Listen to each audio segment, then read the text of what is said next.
Laura gave you the recipe. Maybe you did something wrong. No, I followed her recipe to a T. I didn't do anything wrong. Maybe she did. Now, what's that supposed to mean? We all remember the big TV hits from the 70s and 80s, but lurking in their shadows were some truly awesome sitcoms you've totally forgotten. These shows were brilliant, funny, and sometimes way ahead of their time. We're digging them up, starting with a show so shocking for its day, it caused a massive uproar before anyone even saw a single episode. 1. Soap. Nothing going on next door, Bert. Did you hear that smack? Didn't that smack sound just like I hit? I didn't hear a hit, Bert. Let's start with a show that was designed to cause a stir from the very first minute. Soap was a sitcom that made fun of daytime soap operas. It followed the lives of the rich Tate family and the working-class Campbell family. But the thing nobody tells you is just how wild the stories were. This show had it all: mobsters, people from outer space, and even a guy who carried around a ventriloquist dummy named Bob that he thought was real. The show was created by Susan Harris, who would later go on to create The Golden Girls. She wanted to pack every crazy soap opera storyline she could think of into a half-hour comedy. One of the main characters, Jody Dallas, played by a young Billy Crystal, was one of the first openly gay main characters in American television history. You see, this was a huge deal back in 1977. Many people were not ready for it. In fact, before the show even aired, religious groups and other organizations protested against it, trying to get it banned. Major companies got scared and pulled their commercials. The network got so nervous they had to air the first few episodes without any ads. But many people were crazy about the show's wacky humor, and it became a hit despite the fuss. Pushing the envelope with crazy storylines was one thing. But our next show spun off a character so popular she got her own series that explored life after a big change, becoming a new kind of role model for millions. 2. Rhoda. I'm discussing something that may or may not happen would be ridiculous. I haven't even been thinking about it. If you watched TV in the 70s, you knew Mary Tyler Moore. Her character on the Mary Tyler Moore Show was a single working woman, which was a big deal. But her best friend and neighbor, Rhoda Morgenstern, was a scene stealer.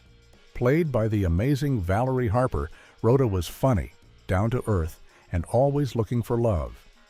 Fans loved her so much that in 1974, she got her own show, simply called Rhoda. The show followed Rhoda as she moved from Minneapolis back to her hometown of New York City. Right away, she meets the man of her dreams, Joe Girard. What many overlooked at the time was how fast the show moved. In just the 8th episode, Rhoda and Joe got married. This wasn't just any TV wedding, it was a massive television event. Here's a wow factor for you: over 52 million people tuned in to watch it. That was more than half of the entire TV watching audience in America. For a while, Rhoda was one of the most popular shows in the country. It proved that a side character could become a huge star. The show later took a brave turn when Rhoda and Joe separated, showing a more realistic side of relationships that TV usually avoided. Rhoda showed the ups and downs of a relationship. But our next show was all about the hilarious chaos that comes from a simple misunderstanding, a misunderstanding that powered the entire series and caused some major drama off-screen. 3. Three's Company. Hid the money in our old couch. What? Oh, Jack. Janet, what happened to the old couch? Come and knock on our door. The theme song for Three's Company is one of the most famous in history. The show's idea was simple but brilliant. Two single women, Janet and Chrissy, need a third roommate for their Santa Monica apartment. They find the perfect person, a clumsy but charming culinary student named Jack Tripper, played by the great John Ritter. The only problem was their grumpy landlord, Mr. Roper, who would never allow a single man to live with two single women. So they tell a little white lie. Janet tells Mr. Roper that Jack is gay, so he would be no threat to the girls. This one fib was the engine for the entire show. Every episode was built around hilarious misunderstandings, close calls, and Jack having to pretend he wasn't interested in women, which was tough for him. The comedy came from the characters constantly trying to keep their secret from being discovered. What people forget is just how huge this show was. It was consistently one of the top 10 shows on TV. The thing nobody tells you is about the drama behind the curtain. Suzanne Summers, who played the ditzy Chrissy, asked for a huge pay raise to match John Ritter's salary. The network said no, and her role was slowly reduced until she was let go, a move that shocked fans. Secrets and lies made for great comedy in an apartment. But our next show found laughs in a place you might not expect, a struggling radio station in the Midwest with a staff of lovable weirdos. 4. WKRP in Cincinnati. Winner of this week's Gulf Coast Golf Classic was Chai Chai Rodriguez. Chai Chai finished with a 9 under par score. Baby, if you've ever wondered whatever became of me. That song means one thing, WKRP in Cincinnati. This sitcom was about a bottom-of-the-barrel radio station that gets a new program director, Andy Travis. His first big idea is to change the station's boring music format to rock and roll. This one change sets the stage for 4 seasons of comedy gold. The staff was a perfect mix of characters. You had the cool DJ Venus Flytrap, the wild rock and roller Dr. Johnny Fever, the smart and beautiful Bailey Quarters, and the flashy receptionist, Jennifer Marlowe. What made the show so awesome was its blend of goofy humor and smart writing. One of the most famous sitcom episodes of all time came from this show, titled Turkeys Away. In it, the station's clueless manager, Mr. Carlson, decides to do a secret Thanksgiving promotion. His big idea is to drop live turkeys from a helicopter over a shopping center. What many overlooked is that this legendary story was based on a real event.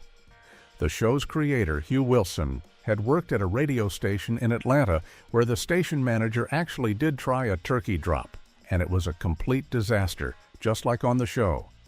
The final line of the episode, "As God is my witness, I thought turkeys could fly," is an all-time classic.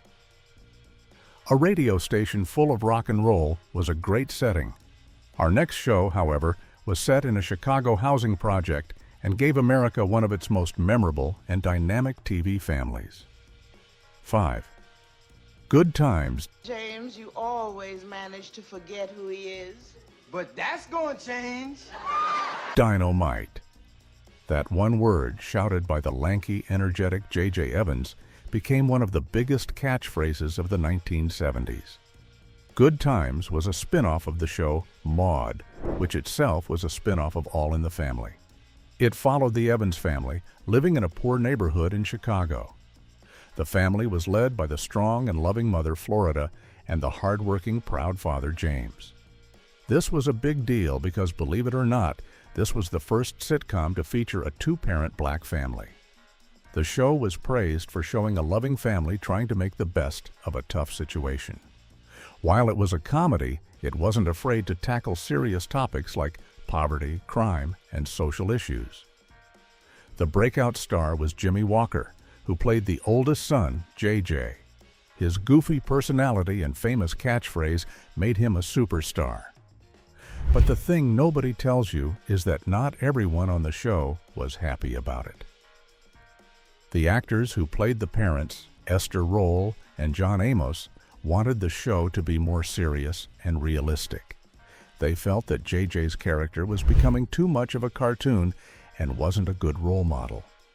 The disagreements became so intense that John Amos was eventually fired from the show, and his character James was written off in a truly sad way. Family drama on screen could be powerful, but when that family was also a chart-topping band, it became a pop culture sensation, even if they weren't really a band at all. 6. The Partridge Family. I'm very willing to take you to Albuquerque. All I ask is that you tell me the truth. I am telling the truth. Don't you believe me? Let's Get Happy, in 1970, a show about a widowed mom and her 5 kids who form a rock band and tour the country in a groovy painted bus, hit the airwaves. The Partridge Family was a massive success. The show was pure feel-good fun, with catchy songs and lighthearted stories. The family was led by real-life singer and actress Shirley Jones as the mom, Shirley Partridge. The breakout star, however, was her stepson in real life, David Cassidy, who played the teen heartthrob Keith Partridge. He became one of the biggest superstars on the planet. Here's the wow factor: while the actors sang the songs on the show and on the records, they didn't actually play the instruments. The music was created by a group of expert studio musicians. The only 2 cast members who were featured on the records were Shirley Jones and David Cassidy. The show produced real-life hit songs like I Think I Love You, which went to #1 on the Billboard charts. What many people have forgotten is that one of the kids was secretly replaced. The youngest son, Chris Partridge, was played by Jeremy Gelbwaks in the first season. Behind the scenes, things were not going well, and his family decided to move. When season 2 started, a new actor, Brian Forster, was sitting behind the drums, and the show just kept on rolling without missing a beat. A show about a musical family was one thing, but our next sitcom featured a family of a different sort, one that included a visitor from another planet who became a superstar overnight. 7.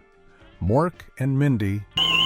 One zip, Lotto Daisy. Oh, no, officers. They didn't mean any harm. I'm sure they've just never... Wait a minute! More! Where? Nanu, Nanu.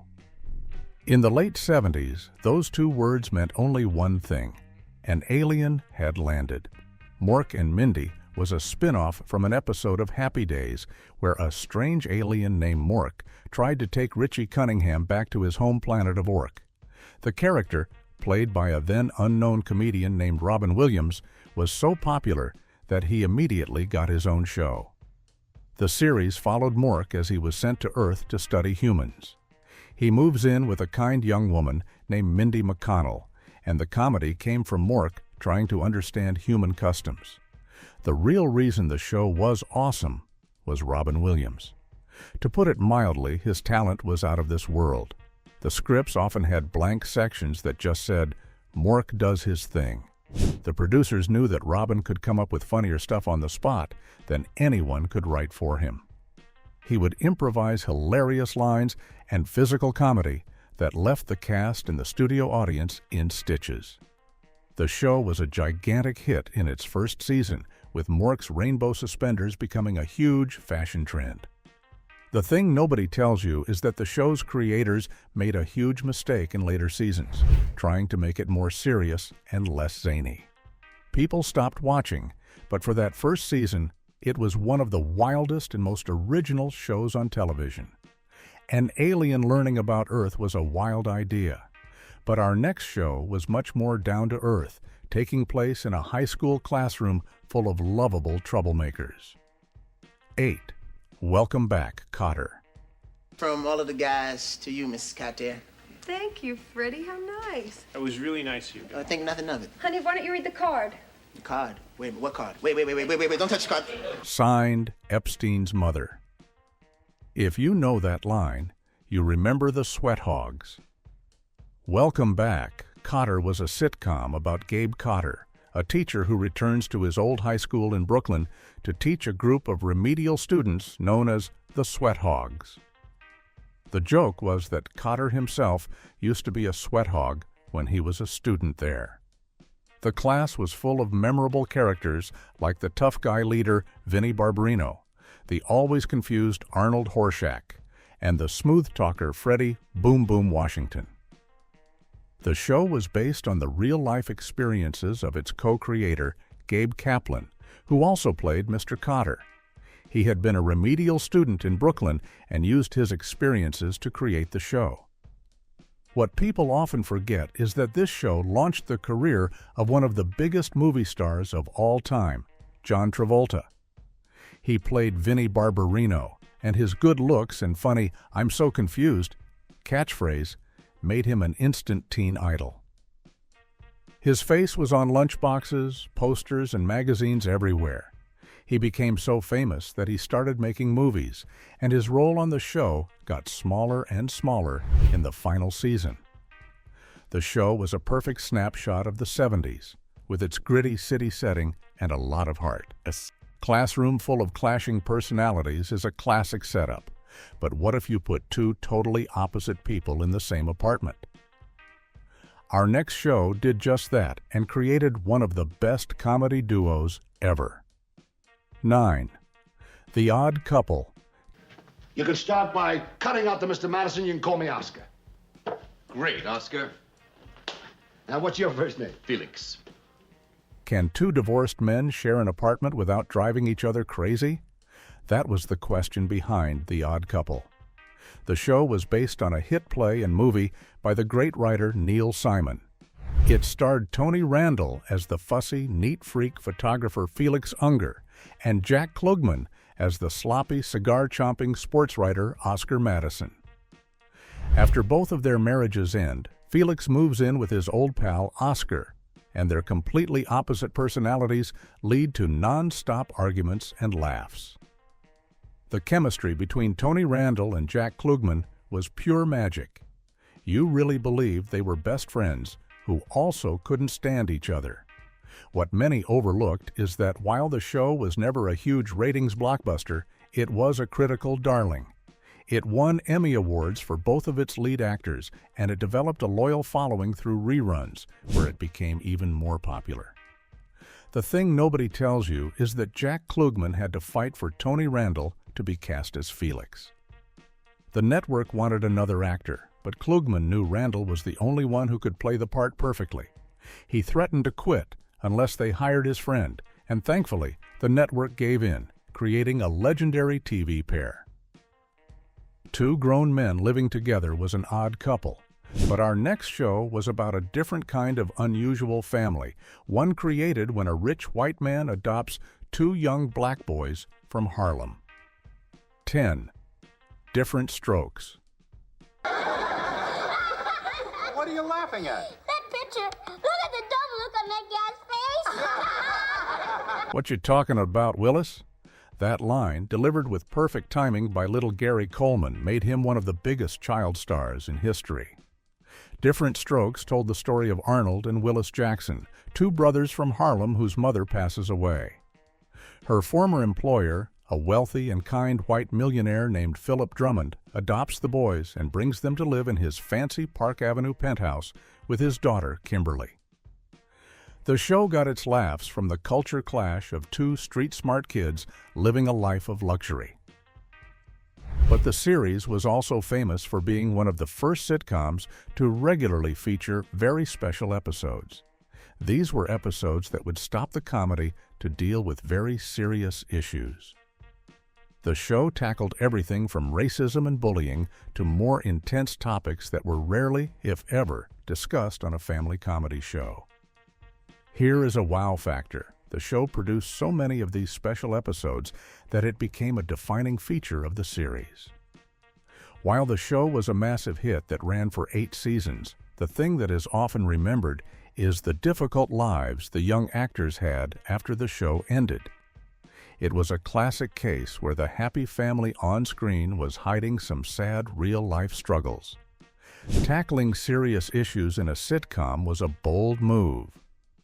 Our next show was much simpler, focusing on a regular guy who suddenly gets a taste of the good life and isn't sure what to do with it. 11. Arnie. Imagine you're a regular working-class guy. You've been doing the same job on a loading dock for 15 years, and you're happy with your life. Then, one day, the big boss of the company sees you, likes your attitude, and promotes you to be a high-level executive. That was the simple but funny idea behind the sitcom, Arnie. The show starred Herschel Bernardi, a veteran actor with a great gravelly voice, as Arnie Nouveau. Suddenly, Arnie is thrown into a world of fancy suits, office politics, and a huge salary he doesn't know how to handle. The comedy came from Arnie trying to stay true to his blue-collar roots while navigating the strange new world of corporate life. He still wanted to hang out with his old buddies from the loading dock, but now he was technically their boss. The show had a lot of heart and was a gentle comedy about class differences. It even had a future superstar in the cast. A young Sue Ann Langdon played his wife. What many overlooked was that the show was quite popular in its first season. But the network decided to make big changes for the second season, and fans didn't like it. The show was canceled soon after, becoming a forgotten gem. A story about a man changing jobs is one thing, but our next show was about a man with a very specific and quirky personality, a bassoon player for the Boston Symphony Orchestra. 12. Paul Sand in Friends and Lovers. Sometimes a show comes along that's just a little too different for its own good. That might be the case with Paul Sand in Friends and Lovers. The show starred comedian Paul Sand, who had just won a Tony Award for his work on Broadway. He played Robert Dreyfuss, a shy and awkward bassoon player who was always looking for love in all the wrong places. He was surrounded by a cast of quirky family members and friends who were always trying to give him advice. Paul Sand's style of comedy was very gentle and low-key. He wasn't telling jokes. He was just being a funny and relatable character. The show was created by some of the same people behind The Mary Tyler Moore Show, and it had that same smart, character-based humor. You really felt for Robert as he navigated his clumsy romantic life. The thing nobody tells you is that the show was a critical success. Reviewers loved its charm and its unique main character, but for some reason, audiences in 1974 just didn't connect with it. It struggled in the ratings from the very beginning and was canceled after only 15 episodes. It's a classic case of a good show that just didn't find its audience in time. A shy bassoon player was a unique lead. Our next show also had a very specific professional as its star, a respected city judge whose home life was a complete circus. 13. The Tony Randall Show. After the massive success of The Odd Couple, everyone was waiting to see what Tony Randall would do next. He returned to television in 1976 with The Tony Randall Show. In it, he played Walter Franklin, a widowed and brilliant judge in Philadelphia. At the courthouse, he was a respected figure of authority. But when he went home, his life was total chaos. He lived with his dramatic, over-the-top housekeeper, his smart but rebellious daughter, and his goofy son. The show was a perfect vehicle for Tony Randall's comedic talents. He got to play the calm, intelligent man surrounded by crazy people, much like he did as Felix Unger, but this time he was the one in charge. The humor came from the clash between his professional life and his messy personal life. The show was smart, well-written, and had a fantastic cast. What many overlooked is that the show struggled to find a big audience on its original network, ABC. It was canceled after one season, but in a rare move, the rival network CBS saw its potential and picked it up for a second season. Sadly, it still couldn't find the ratings it needed and was gone for good after that. A show about a judge trying to keep order is funny. But what if a show tried to make fun of one of the most famous stories of all time? Our next series was a wild parody from a comedy genius. 14. When Things Were Rotten, before movies like Airplane and The Naked Gun made parody a huge hit. A comedy legend named Mel Brooks tried to bring that same silly humor to television. In 1975, he created a show called When Things Were Rotten. As the name suggests, it was a complete send-up of the story of Robin Hood. This wasn't the heroic Robin Hood you're used to. This Robin was a bit of a goofball. His maid Marian was a klutz, and his merry men were a bunch of idiots. The show was packed with rapid-fire jokes, silly puns, and characters breaking the fourth wall to talk to the audience. It was the kind of humor that Mel Brooks was famous for in his movies like Blazing Saddles and Young Frankenstein. For example, the evil sheriff of Nottingham would get messages delivered to him by a talking arrow. To put it mildly, it was completely absurd and way ahead of its time.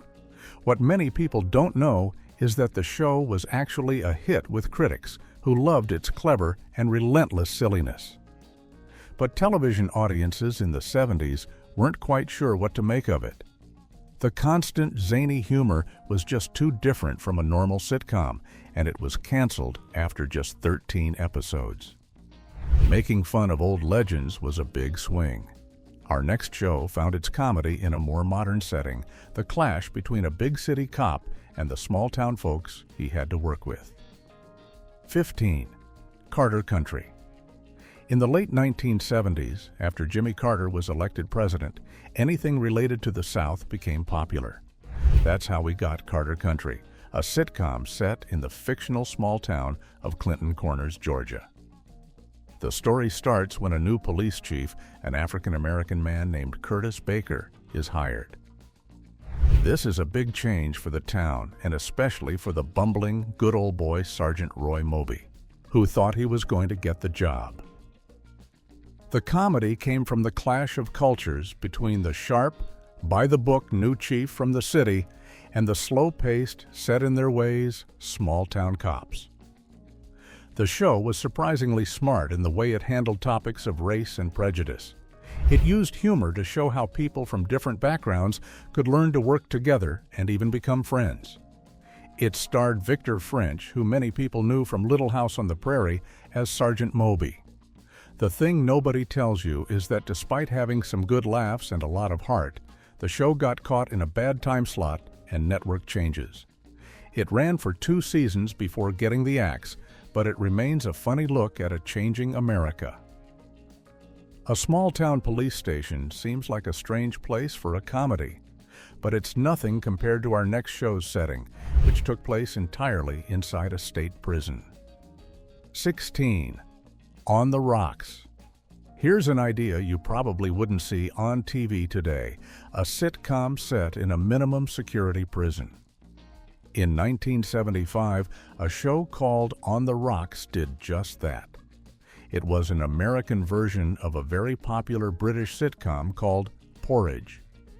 The show followed a group of inmates at Alameda Prison as they tried to get through their daily lives, deal with the guards, and pull off small-time schemes to make their time inside a little easier.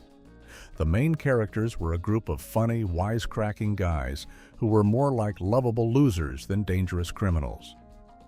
They were led by Hector Fuentes, a sharp-witted inmate who was always looking for an angle. The show tried to find the humor in a tough situation, focusing on the friendships and funny situations that could happen even in a place like prison. Here's a wow factor. The show was considered so controversial for its setting that it got a lot of attention before it even aired. However, the American version never quite captured the magic of the British original. Audiences found it hard to laugh at characters who were locked up, and the show was canceled after 1 season, making it a very unusual and forgotten piece of TV history. A prison sitcom is a wild concept. Our next show went back to a more classic idea, following an older actor trying to make a comeback, starring a TV legend himself. 17. The Practice. No, not the famous lawyer show from the 90s. This is a different, much more forgotten show called The Practice from 1976. It starred a true television icon, Danny Thomas, who was famous for his classic show, Make Room for Daddy. In this new series, he played Dr. Jules Bedford, a crusty, old-fashioned doctor in New York City. His son, David, also a doctor, was the complete opposite. David worked at a fancy Park Avenue clinic and was always trying to get his dad to slow down and retire. The main joke of the show was the generation gap between father and son. Jules was a dedicated doctor who cared more about his patients than money. often treating them in his home office for very little pay. David was all about modern medicine and making a good living. They loved each other, but they argued about everything. The show had a warm, gentle humor that was a throwback to the family sitcoms of the 50s and 60s. What many people forget is that this was Danny Thomas's return to a weekly sitcom after many years away. While it was a charming show, it didn't quite catch on with audiences looking for the edgier comedies of the 70s. And it only lasted for 2 seasons. A TV legend returning to the small screen is always a risk. Our next show featured another icon trying to do the same thing, but this time he tried moving his whole show to a brand new location. 18. The New Dick Van Dyke Show. Dick Van Dyke is a television legend. His original sitcom, The Dick Van Dyke Show, is considered one of the greatest of all time. So, in 1971, when it was announced he was coming back to TV with The New Dick Van Dyke Show, expectations were incredibly high. In this series, he played Dick Preston, the host of a local talk show in Phoenix, Arizona. The show focused on his life at the TV station and at home with his family. The show had a great cast, including Hope Lang as his wife, and it was created by the same genius behind the original, Carl Reiner. It had that same smart, witty humor. But the thing nobody tells you is the strange reason the show ended. For the 3rd season, the producers moved the show's setting from Arizona to Hollywood, and Dick's character got a job on a network soap opera.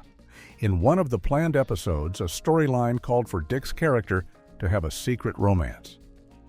However, Dick Van Dyke had a personal rule against his character being unfaithful to his wife. When the network insisted on the story, he decided to quit his own show rather than do it. It was a surprising end to a show that had a lot of promise. An actor standing by his principles is admirable. Our next show also focused on a couple, but they had a very unusual living and working situation that made for some unique comedy. 19. We've Got Each Other. Here's a sitcom with a twist on the classic family formula. We've Got Each Other, which aired in 1977, was about a married couple named Stuart and Judy Hibbard. But in this marriage, the roles were a little different from what you usually saw on TV back then. The wife, Judy, was the one who went out to work every day. She was a professional photographer. The husband, Stuart, worked from home. His job was writing funny sayings for a company that made novelty items like coffee mugs and plaques. The comedy came from their everyday lives and their interactions with their wacky neighbors and Judy's grumpy boss.